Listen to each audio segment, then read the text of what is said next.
ॐ निरञ्जनं नित्यम् अनन्तरूपं भक्तानुकम्पधृतविग्रहं वै ईशावतारं परमेशमिड्डं तं রামকৃষ্ণং শিরসা নমামি। শ্রীরামকৃষ্ণকে যে রূপ দেখিয়াছি।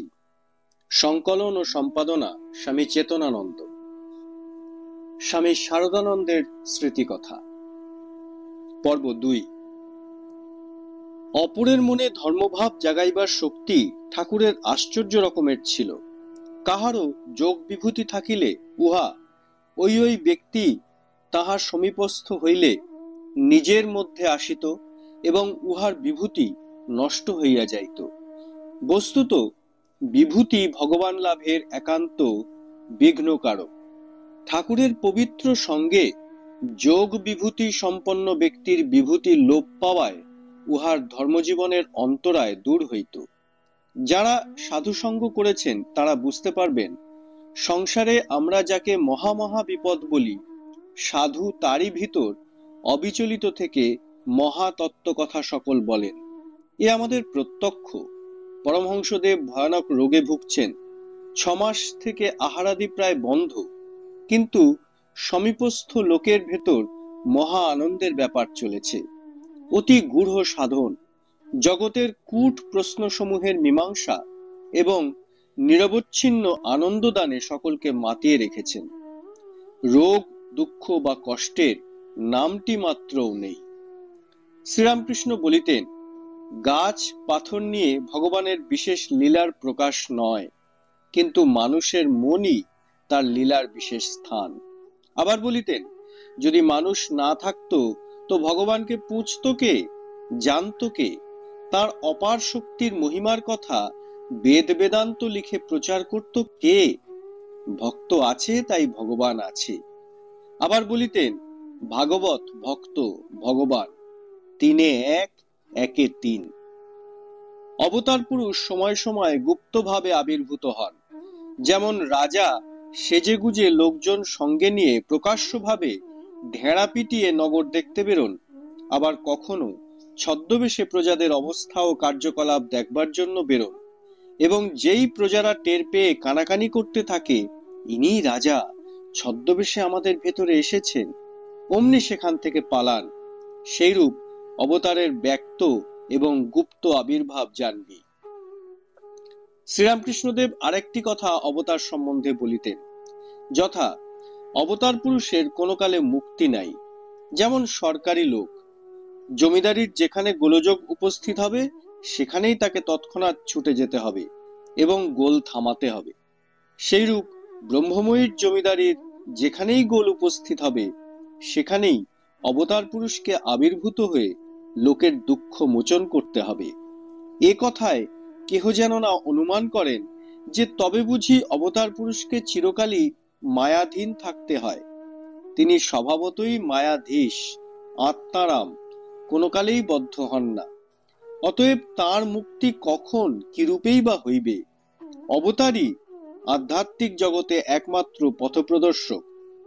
তাহাদের পবিত্র চরিত্রের পূজা জগৎ আবহমান কাল হইতে অবনত মস্তকে করিয়া আসিতেছে এবং চিরকালই করিবে। ঠাকুর ধর্মলাভ সহজ করে দিতেই এসেছিলেন। আচার নিয়মের বাড়াবাড়িতে মানুষ পিষে যাচ্ছিল।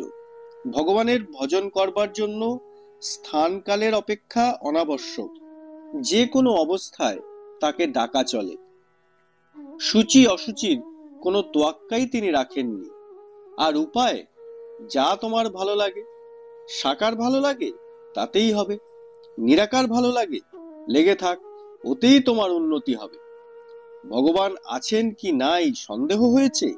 আচ্ছা, তাকেই জিজ্ঞাসা করো, প্রভু তুমি আছো কি নাই জানি না, তুমি সাকার কি নিরাকার, যেরূপ হও আমাকে বুঝিয়ে দাও। কাপড় ছাড়া স্নান করা, তিলক কাটা, বিছনা ছাড়া পারো তো করো, অসুবিধা হয় ওদিকে খেয়াল না দিয়ে তাকে ডেকে যাও। নবানুর আগের টানে আমি যখন ঠাকুরের কাছে আসা যাওয়া করছি, এই সময় একদিন ঠাকুর হাত চাপড়ে একটি ব্রহ্মসঙ্গীত গাহিয়া শুনাইয়া আমাকে বলিয়াছিলেন, এর মধ্যেকার যে কোনো একটি ভাব আয়ত্ত করলেই তোমার সব হবে। গানটি এই: নাথ তুমি সর্বস্ব আমার, প্রাণাধার সারাৎসার, নাহি তোমা বিনে কেহ ত্রিভুবনে, বলিবার আপনার। তুমি সুখ শান্তি সহায় সম্বল, সম্পদ ঐশ্বর্য জ্ঞান বুদ্ধি বল, তুমি বাসগৃহ আরামের স্থল, আত্মীয় বন্ধু পরিবার। তুমি ইহকাল তুমি পরিত্রাণ, তুমি পরকাল তুমি স্বর্গধাম, তুমি শাস্ত্রবিধি গুরু কল্পতরু, অনন্ত সুখের আধার। তুমি হে উপায়, তুমি হে উদ্দেশ্য, তুমি স্রষ্টা পাতা, তুমি হে উপাস্য, দণ্ডদাতা পিতা স্নেহময়ী মাতা, ভবার্ণবে কর্ণধার।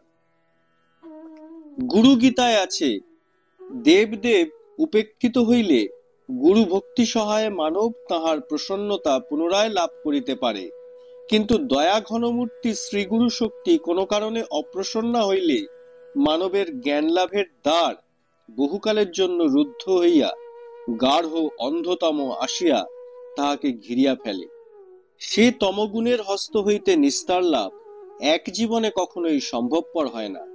সেই জন্যই যুগাবতার শ্রীরামকৃষ্ণদেব তাহার ইংরেজি ভাবাপন্ন শ্রদ্ধানভিজ্ঞ বাল্য শিষ্যমণ্ডলীকে নিজ শরীর দেখাইয়া বলিতেন, দেখ, এটা কেবল খোল মাত্র, এই খোলটাকে আশ্রয় করে শুদ্ধ বোধানন্দময়ী মা লোকশিক্ষা দিচ্ছেন।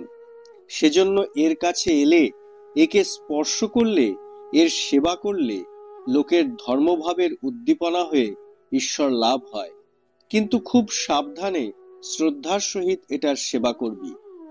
শ্রদ্ধার অভাবে আমি রাগ করব না, কিন্তু এর ভেতর যে আছে সে যদি অবজ্ঞাত হয়ে একবার ছুবলে দেয় তাহলে জ্বালায় অস্থির হতে হবে।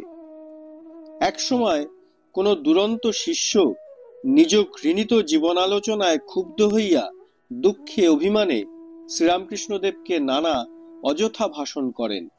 অপার দয়ানিধি শ্রীরামকৃষ্ণদেব তাহাতে তাহার জন্য বিশেষ চিন্তান্বিত হইয়া ব্যাকুলভাবে বলিয়াছিলেন, ওরে, ও আমাকে যা বলে বলুক গে, নিজ শরীর দেখাইয়া, এর ভিতরে যে আছে তাকে তো কিছু বলেনি, আমার চিদানন্দময়ী মাকে তো কিছু বলেনি। আমরা মনে করি আমরা খুব দুর্বল, এটা আমাদের একটা মস্ত বড় দোষ। আমরা যতই এইভাবে চিন্তা করব ততই দুর্বল হয়ে যাব। এই প্রকার মনোভাব অহংকারের মতোই ক্ষতিকর। দুটোই প্রকৃত উন্নতির প্রতিবন্ধক এবং বর্জনীয়। শ্রীরামকৃষ্ণ এই কথা বলতেন। একবার তাকে বাইবেল থেকে পড়ে শোনানো হয়েছিল। বইটাতে গোড়া থেকেই পাপের প্রসঙ্গ ছিল। খানিকটা শোনার পর যখন তিনি দেখলেন যে ওর মধ্যে পাপ ছাড়া আর কোনো কথাই নেই, তিনি আর শুনতে চাইলেন না। তিনি বললেন, যেমন সাপে কামড়ানোর পর যদি রোগীকে বিশ্বাস করানো যায় যে কোনো বিষ নেই, সে ভালো হয়ে যাবে, তেমনি যদি কেউ সবসময় ভাবে আমি ভগবানের নাম নিয়েছি, আমি নিষ্পাপ, সে শুদ্ধ হয়ে যায়। আমি পাপী, আমি দুর্বল, এই ধরনের চিন্তা যত আমরা ত্যাগ করব ততই আমাদের মঙ্গল। সর্বশক্তিমান ঈশ্বর সকল মানুষের মধ্যে বাস করেন। আমরা ঈশ্বরের অংশ, আমরা তাঁর সন্তান। কি করে আমরা দুর্বল হতে পারি? তার কাছ থেকে আমরা শক্তি লাভ করি, আমরা কখনোই দুর্বল হতে পারি না। তাই নিজেকে দুর্বল ও পাপী মনে করাই সবচেয়ে বেশি পাপ। গৃহস্থের জীবনযাপন করে কি তত্ত্বজ্ঞান লাভ সম্ভব? অনেকে মনে করে যে বিয়ে করে সংসার করলে আত্মসংযম অভ্যাস করা অসম্ভব। এটা সম্পূর্ণ মিথ্যা। গৃহস্থের পক্ষে ইন্দ্রিয় সংযম করার বাধা কোথায়? শ্রীরামকৃষ্ণ বলতেন, মন আর মুখ এক করলে সবকিছুই লাভ করবি। এটা শুধু ইন্দ্রিয় সংযমের জন্য সীমাবদ্ধ রাখিসনি, আরো অনেক উৎকৃষ্ট গুণাবলী তোদের জীবনে প্রতিফলিত হবে। ঠাকুর বলিতেন, এখানকার যা কিছু করা সে তোদের জন্য। ওরে, আমি 16 টাং করলে তবে যদি তোরা 1 টাং করিস। এই জন্যই ঠাকুরের বিবাহিত জীবনের কর্তব্য ঘাড়ে লইয়া মহোচ্চ আদর্শ সকলের চক্ষুর সম্মুখে অনুষ্ঠান করিয়া দেখানো। ঠাকুর যদি স্বয়ং বিবাহ না করিতেন, তাহা হইলে গৃহস্থ মানব বলিত, বিবাহ তো করেন নাই, তাই অত ব্রহ্মচর্যের কথা বলা চলিতেছে। এ অপূর্ব যুগাবতারের বিবাহ করিয়া একদিনের জন্য শরীর সম্বন্ধ না পাতাইয়া স্ত্রীর সহিত এই অদ্ভুত অদৃষ্টপূর্ব প্রেমলীলার বিস্তার কেবল এই শিখাইবার জন্য যে ইন্দ্রিয়পরতা ভিন্ন বিবাহের অপর মহোচ্চ উদ্দেশ্য আছে। শ্রীরামচন্দ্র, শ্রীকৃষ্ণ, বুদ্ধ, যিশু, শ্রী শঙ্কর, শ্রী চৈতন্য প্রভৃতি রূপে পূর্ব যুগে যে লীলা লোকগুরুদিগের জগৎকে দেখাইবার প্রয়োজন হয় নাই, তাহাই এই যুগের প্রয়োজনের জন্য শ্রীরামকৃষ্ণ শরীরে প্রদর্শিত হইতেছে। আজীবনব্যাপী কঠোর তপস্যা ও সাধনা বলে উদ্বাহু বন্ধনের অদৃষ্টপূর্ব পবিত্র ছাঁচ জগতে এই প্রথম প্রস্তুত হইয়াছে। এখন ঠাকুর যেমন বলিতেন, তোমরা নিজ নিজ জীবন সেই আদর্শ ছাঁচে ফেলো আর নূতনভাবে গঠিত করিয়া তোলো। ঠাকুর প্রাণায়ামাদি হঠযোগের অভ্যাস আমাদিগকে করিতে নিষেধ করিতেন। ওই বিষয়ে উপদেশ লাভের জন্য কেহ কেহ তাহার নিকট উপস্থিত হইয়া উত্তর পাইয়াছেন, ওই সকল সাধনে নিয়মের এতটুকু ব্যতিক্রম হইলে শরীরে ব্যাধি উপস্থিত হয় এবং অনেক সময় সাধকের মৃত্যুও হইয়া থাকে। ওই সকল করিবার আবশ্যকতা নাই। ঈশ্বরের ভক্তি সংযুক্ত ধ্যানে মন ও বায়ু উভয়ই শতনিরুদ্ধ হয়। ইহাই ঈশ্বর লাভের সুগম পথ। শ্রীরামকৃষ্ণের শিক্ষাগুলির মধ্যে কোনো অসঙ্গতি নেই। সকলের জন্য তিনি এক নিয়ম করেননি। তিনি মানুষের মনোগত প্রবণতা দেখে সেই অনুযায়ী তাকে উপদেশ দিতেন। ভিন্ন ভিন্ন লোককে তিনি ভিন্ন ভিন্ন উপদেশ দিতেন, কারণ তাদের মানসিক প্রবৃত্তি এবং নিজেদের জীবনে তাঁর নিয়মগুলি প্রয়োগ করবার ক্ষমতা ছিল বিভিন্ন প্রকারের।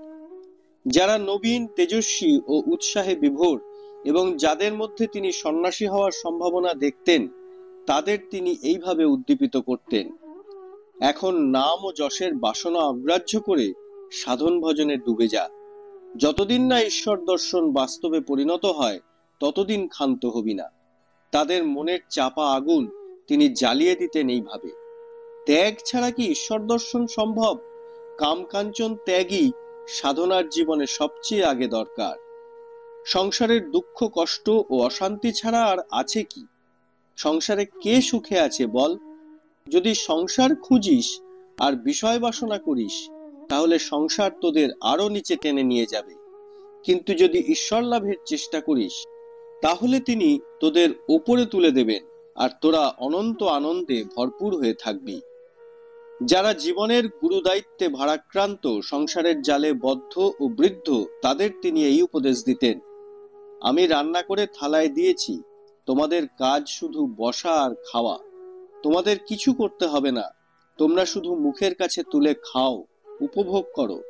আমি তোমাদের ভার নিয়েছি, তোমাদের কোনো সাধন ভজন করতে হবে না। তোমাদের জন্য আমি আগেই সব করেছি, আমাকে বকলমা দিয়ে আরাম করো। তিনি জানতেন যে তাদের অবস্থা সাধন ভজনের অনুকূল নয় এবং তাদের সাধন ভজনের উপদেশ দিলেও তা মেনে চলা তাদের সাধ্যাতীত। তাই তিনি উপদেশ দিতেন তারা যেন তাঁর উপর নির্ভর করে এবং ঈশ্বরের শরণাগত হয়। যেখানে অভাব সেখানে পূরণও আছে, যেখানে চাহিদা সেখানে যোগাযোগ আছে। যখনই সাধক ঈশ্বরের জন্য ব্যাকুল হয়, সে তার ইচ্ছা পূরণের পথ খুঁজে পায়। শ্রীরামকৃষ্ণ প্রায়ই বলতেন, মা কখনো তার সন্তানদের অভুক্ত রাখবেন না।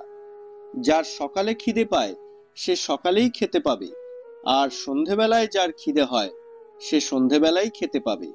প্রত্যেকের আন্তরিক ইচ্ছা পূর্ণ হবে। ঠাকুরের পরীক্ষা প্রণালী।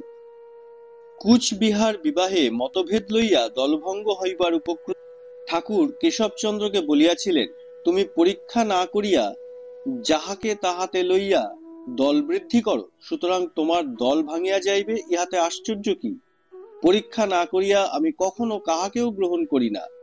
বাস্তবিক সমীপাগত ভক্তগণকে তাহাদিগের জ্ঞাত ও অজ্ঞাত সারে ঠাকুর কতরূপে পরীক্ষা করিয়া লইতেন, তাহা ভাবিলে বিস্ময়ের অবধি থাকে না।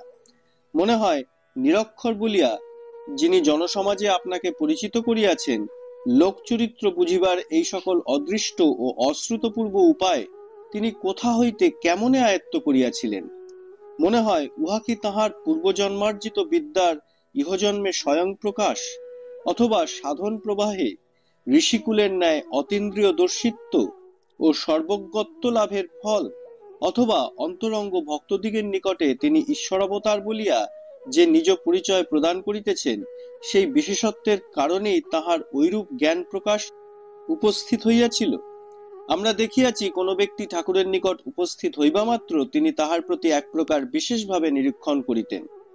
ঐরূপ করিয়া যদি তাহার প্রতি তাহার চিত্ত কিছুমাত্র আকৃষ্ট হইত, তাহা হইলে তাহার সহিত সাধারণভাবে ধর্মালাপে প্রবৃত্ত হইতেন এবং তাহাকে তাহার নিকটে আসা যাওয়া করিতে বলিতেন। যতদিন যাইত এবং ওই ব্যক্তি তাহার নিকটে যত গমনাগমন করিতে থাকিত, ততই তিনি তাহার অজ্ঞাতসারে তাহার শারীরিক অঙ্গ প্রত্যঙ্গাদির গঠনভঙ্গি, মানসিক ভাবসমূহ, কাম কাঞ্চনা শক্তি ও ভোগ তৃষ্ণার পরিমাণ এবং তাহার প্রতি তাহার মন কিভাবে কতদূর আকৃষ্ট হইয়াছে ও হইতেছে, চালচলন ও কথাবার্তায় প্রকাশিত এই সকল বিষয়ে তন্ন তন্ন লক্ষ্য রাখিয়া তাহার অন্তর্নিহিত সুপ্ত আধ্যাত্মিকতা প্রভৃতি সম্বন্ধে একটা নিশ্চিত ধারণায় উপস্থিত হইতে প্রবৃত্ত হইতেন। এইরূপে 2-4 দিন দর্শনের ফলেই তিনি ওই ব্যক্তির চরিত্র সম্বন্ধে এককালে নিঃসন্দেহ হইতেন। পরে ওই ব্যক্তির অন্তরের নিগূঢ় কোনো কথা জানিবার প্রয়োজন হইলে তিনি তাহার যোগ প্রসূত সূক্ষ্ম দৃষ্টি সহায়ে উহা জানিয়া লইতেন। ওই সম্বন্ধে তিনি একদিন আমাদিগকে বলিয়াছিলেন, রাত্রি শেষে একাকী অবস্থানকালে যখন তোদের কল্যাণ চিন্তা করিতে থাকি, তখন মা সব কথা জানাইয়া ও দেখাইয়া দেন, কে কতদূর উন্নতি লাভ করিল, কাহার কিসের জন্য উন্নতি হইতেছে না, ইত্যাদি। ঠাকুরের উক্ত কথায় পাঠক যেন না ভাবিয়া বসেন, তাহার যোগদৃষ্টি কেবলমাত্র ওই সময়েই উন্মিলিত হইত। তাহার অন্যান্য কথায় বুঝিতে পারা যায়, ইচ্ছামাত্র তিনি উচ্চ ভাবভূমিতে আরোহণ পূর্বক সকল সময়েই ঐরূপ দৃষ্টি লাভে সমর্থ হইতেন। যথা কাঁচের আলমারির দিকে দেখলেই যেমন তাহার ভিতরের পদার্থ সমূহ নয়নগোচর হয়, তেমনি মানুষের দিকে তাকাইলেই তাহার অন্তরের চিন্তা, সংস্কারাদি সকল বিষয় দেখিতে পাইয়া থাকি, ইত্যাদি। ঠাকুর পূর্বোক্তভাবে লোকচরিত্র অবগত হইতে সাধারণত অগ্রসর হইলেও বিশেষ বিশেষ অন্তরঙ্গ ভক্তদিগের সম্বন্ধে ওই নিয়মের স্বল্প বিস্তর ব্যতিক্রম হইতে দেখা যায়। তাহাদিগের সহিত প্রথম সাক্ষাৎ তিনি দৈব প্রেরণায় উচ্চতর ভাবভূমিতে অবস্থিত হইয়াই করিয়াছিলেন। অদৃষ্টপূর্ব সাধনা বলে ঠাকুরের শরীর মন সূক্ষ্ম আধ্যাত্মিক শক্তি ধারণ ও জ্ঞাপনের বিচিত্র যন্ত্রস্বরূপ হইয়া উঠিয়াছিল। ওই কথা এককালে বর্ণে বর্ণে সত্য।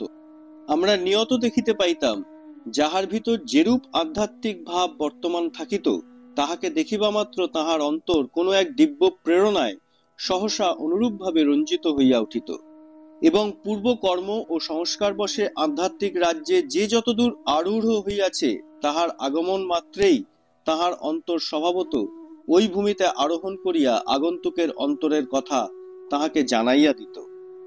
সাধারণ ভাবভূমিতে অবস্থানকালে তাহাদিগের চালচলন কথাবার্তাদি তিনি উহার সহায়ে সমভাবে লক্ষ্য করিতেন। ভক্তদিগকে পরীক্ষা করিবার জন্য ঠাকুর যে উপায়সমূহ অবলম্বন করিতেন, তাহাদিগের মধ্যে 4টি প্রধান বিভাগ নয়নগোচর হয়।